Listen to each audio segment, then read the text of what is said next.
Hello mga babe. Ano ngayon?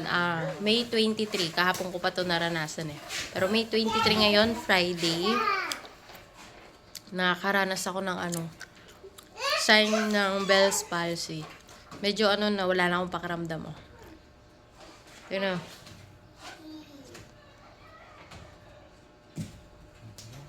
Yung itsura niya, medyo hindi magalaw. Pero ngayon, may video ako na halos hindi siya sumasabay doon sa kanan na mata ko kanina madaling araw. Pupunta kasi dapat ako ng temple. Puyat pa ako noon. Tapos kagabi napansin ko na din siya nagbi-video call kami ng kapatid ko tsaka tatay ko. Nung tumatawa ako, ito lang yung nakangisi, ito hindi nakangisi. Kala ko lang, wala lang. Tapos yun, napansin ko kaninang umaga, sabi ko ba't ganun na yung mata ko? Ano mo? So, mild pa lang siya, nagsisimula pa lang. Tapos massage, kabulol pa. Nag-massage lang din ako dyan. Ginawa ko lang yung mga massage para maiwasang lumala. Ganyan dapat yun. Tapos parang medyo nakakaramdam na siya. Nag-hot compress lang din ako. May gamit ako dyan para yung mag-circulate sa nerve ko. Okay na to. Na. Okay na to. Okay na to. Na. Kung papansinin niyo yung mukha ko, tingnan niyo. First time ko tong naranasan. Sama mo na tong isa at magsusunod na rin ako. Ito yung gamit ko kay mama pa to. Laking tulong nito sa akin. Kasi ngayon nagbabubble gum ako. Hindi, wag yan. Bago, para medyo ma-exercise. Yan. Sisira.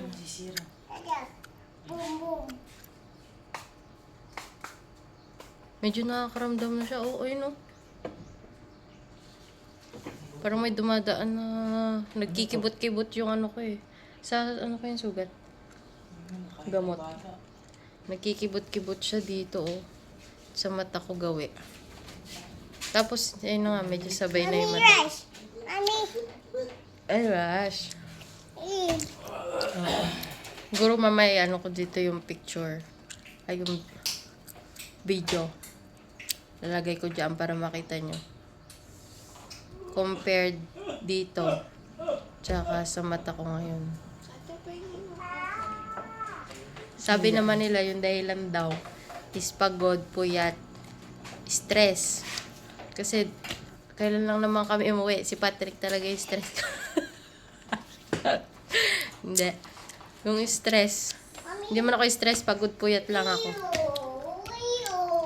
Dahil gawa nung umuwi, nung nag-travel kami. Puyat-puyat talaga ako. Tapos, plus pa si Emmy, daddy siya sa madaling araw. Kulang-kulang talaga tulog ko. Hanggang ngayon. Kasi ganun din siya. Kaya, tama na ha? Tama na. Sabay pa kanina, 4 ako nagising. Buti na lang talaga napansin ko. Hi! Exercise, mommy.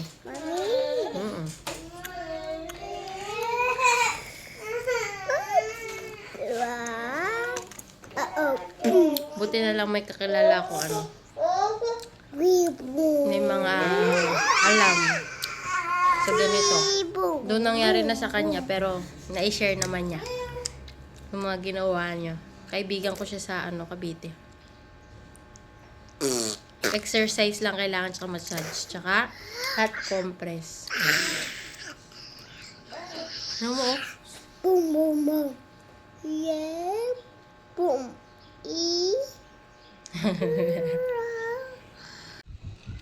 So, kauwi ko lang. Galing ako dun sa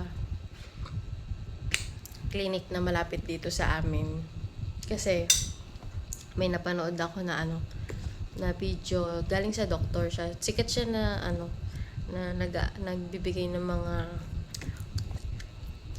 medical chuchuruchu sa TikTok na napanood ko na double check din kung Bell's palsy ba talaga or na stroke, ganyan. So, nagpunta ako doon sa clinic. Nagpa-check up na rin ako kahit pa paano para sure ako kung talagang Bell's palsy nga lang to. Pero kasi, nagpa-schedule na nga rin ako ng sa online ng neurologist.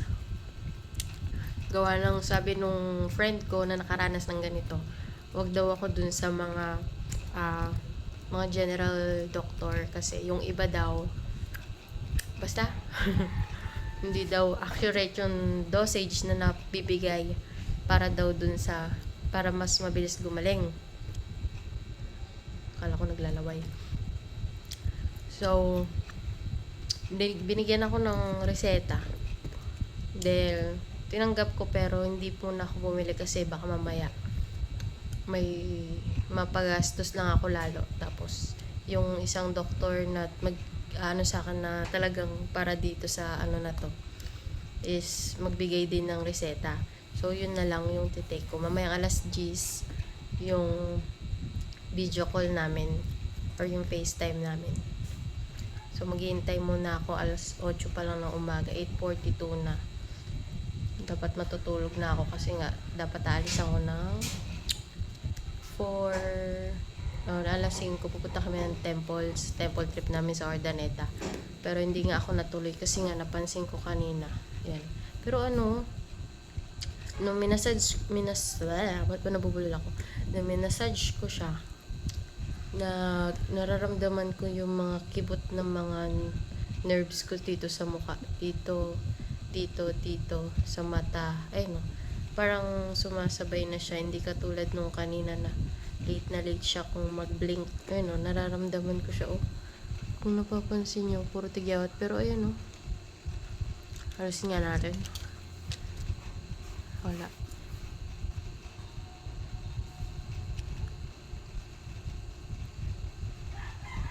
So, nakakaramdam to. Ito, parang yung nerve ko dito. Nararamdaman ko yan. So, mag-update ako mamaya. Ayun. Dito sa part na to. So, kahit pa paano nakakaramdam na ako. Mamaya ulit titignan ko kung ano yung sasabihin ng doktor sa akin. So, kailangan ko lang talaga mag-hot compress at saka massage. Ba't bubulol ako? Massage. Ewan ko, apektado kasi yung kalahati kong dila. Iba yung nagtataka ako. Kaya pala siya madulas na walang iba yung texture ng dila ko. Tapos yung panlasa ko hindi ganun kalakas. Parang nabawasan. Ganun. Hindi ko ma-explain. Pero yun nga. Yung nararamdaman ko. Tapos bago yun mangyari, sumakit yung likod ng ganito ko. Pero feeling ko dahil ngalay lang Pero feeling ko parang may bukol dito. Hi! Gising ka pa rin, boy.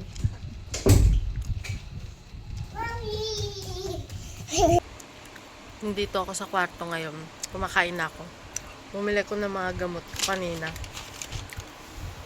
Yung mga kailangan kong i-take. Sobrang mahal pala ng gamot.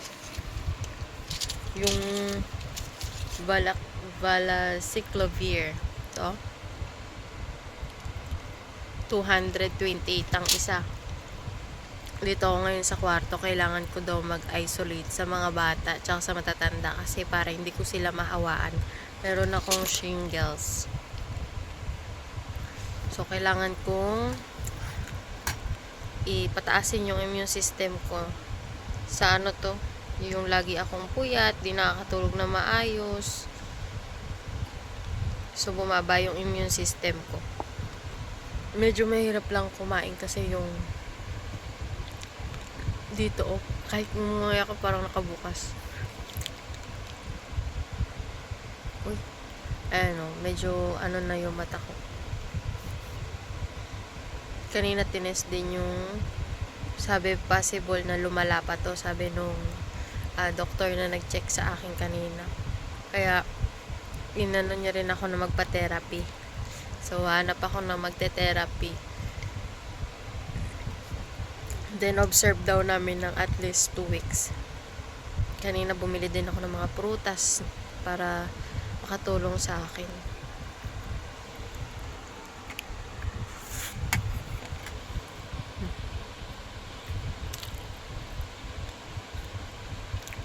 Lumalabas siya, oh. Dito. Ito yung ginagamit ko. Medyo mahirap kasi lumalabas yung pagkain dito sa part na to.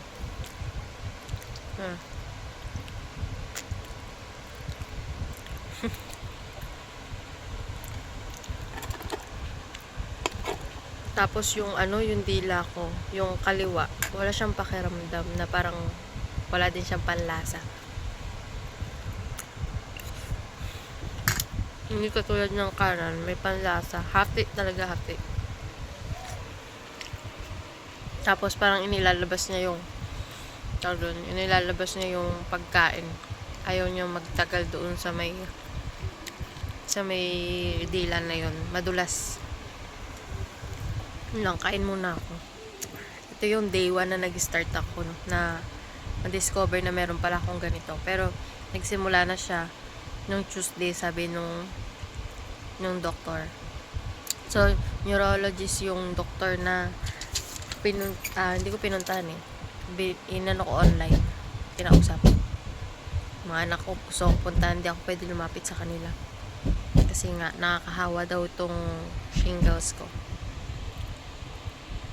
So, kain muna ako. Kung tatawag ako.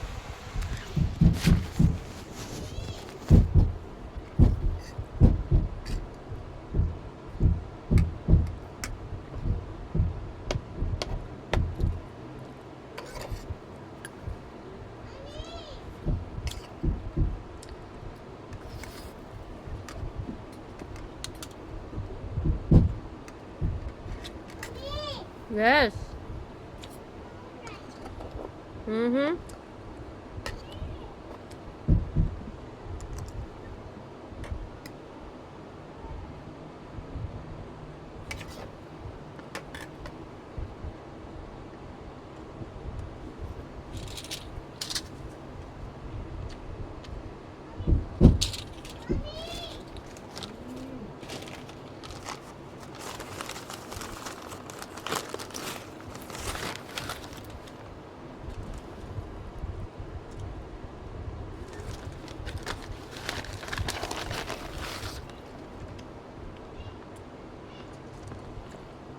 Ito yung mga iniinom ko.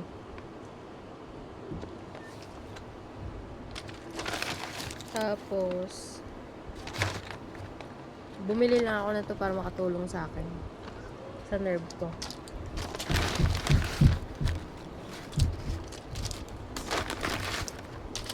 Dami, oh.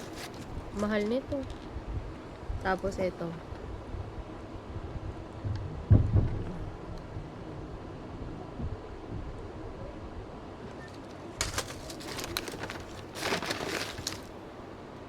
Yan. Ito, ubusin ko to ng 1 linggo. Ito, kulang pa to. Napakamahal nito. 228 isa. Tapos, bali, ang ano ko dito. Ito yan, ito yan. 228 isa. 42 pieces kailangan ko. So, parang pumapatak siya ng 9,000. Lahat-lahat. Isang gamot pa lang yun. Tapos, meron pa palang ointment ba ito? Ayan. Ayan. Ayun. Ayan.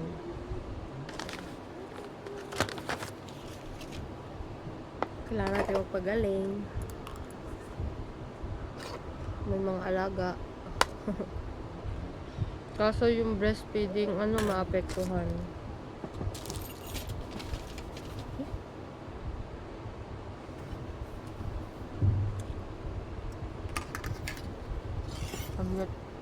So, nagte-take na ako ng gamot.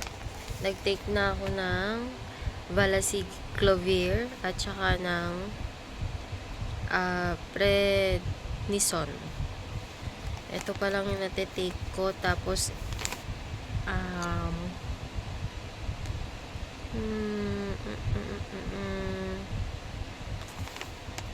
yung carbamazepine.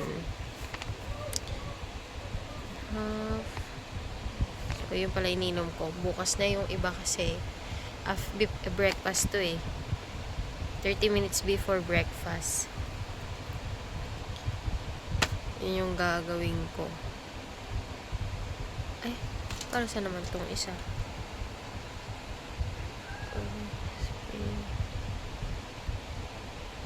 1/2.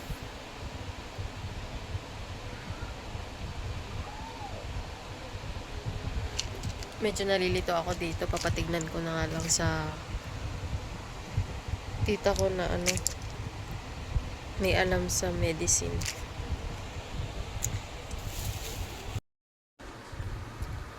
Wawa naman yung Amy ko. Hindi na siya pwede dumedi. Ayun, malungkot yan. Nakasibangot yan, Breastfeed kasi yan, ayun yung mukha niya,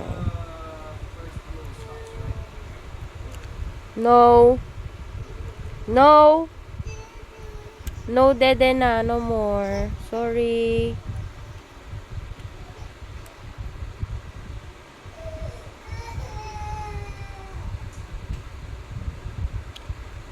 Hindi na pwede kasi. Mahahawa siya sa akin. Meron akong shingles.